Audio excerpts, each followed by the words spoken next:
chaque action de Dieu est introduite par la parole, c'est parce que chaque manifestation est introduite par la révélation. Dieu se révèle comme le Dieu qui guérit. Il y a des choses que font ceux qui sont guéris que ne font pas ceux qui ne sont pas guéris. Mon frère, si tu n'es pas guéri, ce n'est pas par malchance. La chance, ça veut dire les principes fonctionnent. La malchance, ça veut dire quand lorsqu'on n'a pas fait fonctionner les principes. Le royaume de Dieu fonctionne par des principes. C'est quoi un principe? Un principe, c'est un pont qui permet de connecter deux réalités. La foi vient de ce qu'on entend.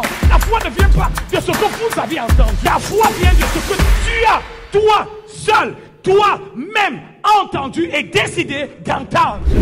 Notre premier service est dédié à la guérison. Je veux croire que si vous êtes ici ce matin, vous êtes ici soit parce que vous êtes malade, soit parce que vous avez apporté ou amené un malade. Ce matin, nous allons parler d'au moins 3 choses. La première, le Dieu de guérison. La deuxième, la médecine de Dieu. Et la troisième, les lois de la guérison. Si chaque action de Dieu est introduite par la parole, c'est parce que chaque manifestation est introduite par la révélation. Par la grâce de Dieu, j'exerce le ministère de guérison depuis plus de 15 ans aujourd'hui. Mais si j'en parle, ce n'est pas pour me donner un témoignage, c'est pour parler de mon retour d'expérience. J'ai parfois prié pour des personnes qui avaient les mêmes situations, mêmes maladies. Mais j'ai vu certaines personnes être guéries et d'autres qui ne l'étaient pas. Alors je suis arrivé à la conclusion que si c'est la même source et que ça n'a pas produit les mêmes résultats, ça voudrait dire qu'il y a quelque chose entre ces différentes personnes qui a été fait par l'une, par ceux qui ont été guéris et qui n'a pas été fait par ceux qui n'ont pas été guéris. Il y a quelque chose qui a été fait par ceux qui ont été guéris qui n'a pas été fait par ceux qui n'ont pas été guéris. Je suis arrivé à la deuxième conclusion.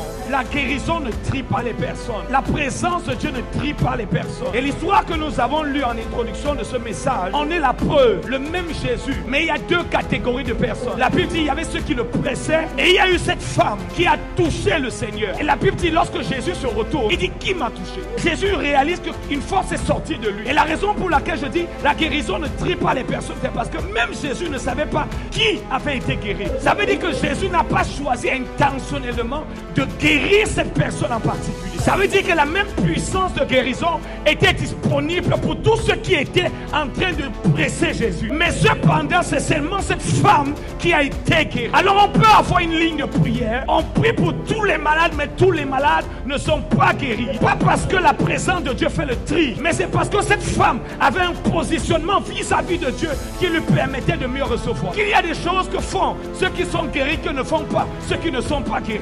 Parfois même eux-mêmes ne savent pas. Mais il y a quand même un principe qui a eu lieu. Le royaume de Dieu fonctionne par des principes. La Bible dit dans Exode chapitre 15 verset 26, Dieu se révèle comme le Dieu qui guérit. Et si tu écoutes attentivement, pourquoi si tu écoutes? Parce que tu n'as la foi qu'à travers ce que tu as entendu. La Bible dit la foi vient de ce qu'on entend. Mais voici ce qui se passe. Il y a des gens qui viennent malades. Pendant le culte tu dors, pendant le culte tu ne prends aucune autre. Tu es juste en train d'attendre. On va prier pour nous à quel moment? Frères et sœurs, la foi vient de ce qu'on entend. La foi ne vient pas de ce que vous avez entendu. La foi vient de ce que tu as, toi seul, toi-même entendu et décidé d'entendre. En d'autres termes, tu n'attendras pas ce que tu ne veux pas entendre. C'est pour ça qu'il dit si tu écoutes, pas si vous écoutez. Si toi, tu écoutes intentionnellement, volontairement et attentivement. Ce matin, je veux être guéri. Voilà pourquoi je veux entendre. La Bible déclare, ayant entendu parler de Jésus. La guérison de cette femme ne s'est pas produite par chance. Mon frère, si tu n'es pas guéri, ce n'est pas par malchance. La chance, ça veut dire les principes fonctionnent. La malchance, ça veut dire quand lorsqu'on n'a pas fait fonctionner les principes. Alors ce qu'on veut appeler la chance, c'est la logique des principes de Dieu. Parce que le succès n'est pas magique.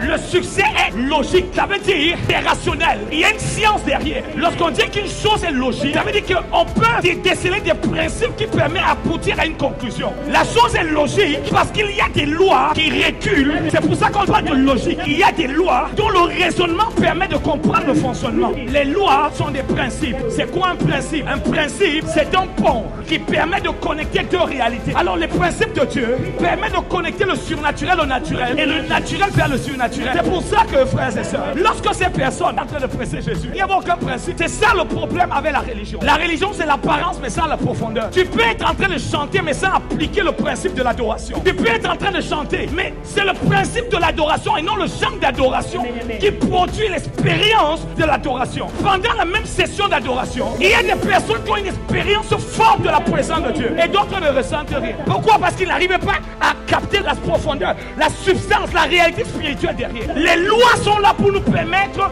d'expérimenter les réalités spirituelles derrière les choses que nous voyons dans le monde. En absence du principe, l'imposition des mains n'est rien. C'est pas parce qu'on impose les mains, c'est le principe derrière. En fait, ma main est connectée à un principe.